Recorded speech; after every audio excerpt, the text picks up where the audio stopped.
All right, going to change gears here, talk about something you all saw on the ballot, Amendment 1. It's kind of a confusing ballot. It's a way for legislators, as I understand it, to kind of bypass the budget isolation resolution that they passed a few years ago to kind of get local bills passed before they have to pass a statewide budget. Anyway, it is confusing, and apparently it was confusing to a lot of voters.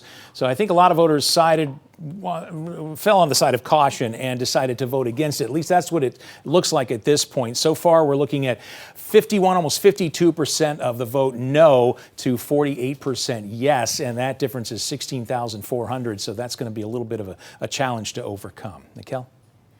Emily, break down Amendment 1 for us. We know the voters passed this originally back in the 1980s, and it required lawmakers to basically put the budget aside. Well, now, before in the beginning, they had to basically vote on the budget and the general fund before taking up the legislation. And so now they found a way around that, but it's become a problem for them now. Right. The purpose of the state legislators to come together is to pass a budget to fund the functions of state government.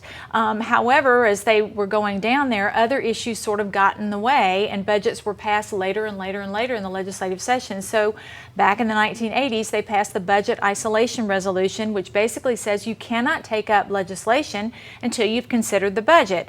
But with the BIR, if you vote with a 3/5 majority, you can set the budget aside and take up legislation.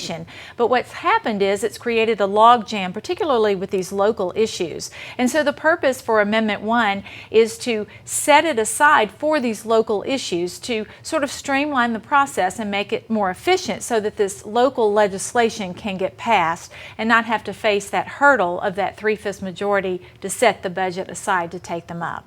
This brought up a lot of lawsuits, a lot of confusion too about what 3/5 majority really consisted of as well. Right. And so hopefully now we won't have any of those concerns. Oh, we'll have to actually see what happens with the final numbers. It is confusing for voters, and that's probably why there is a great majority at this point, which it seems that it's not faring well, but then all the votes aren't in yet, so we'll see how it happens when all the votes are tallied. Emily, thanks. Dan?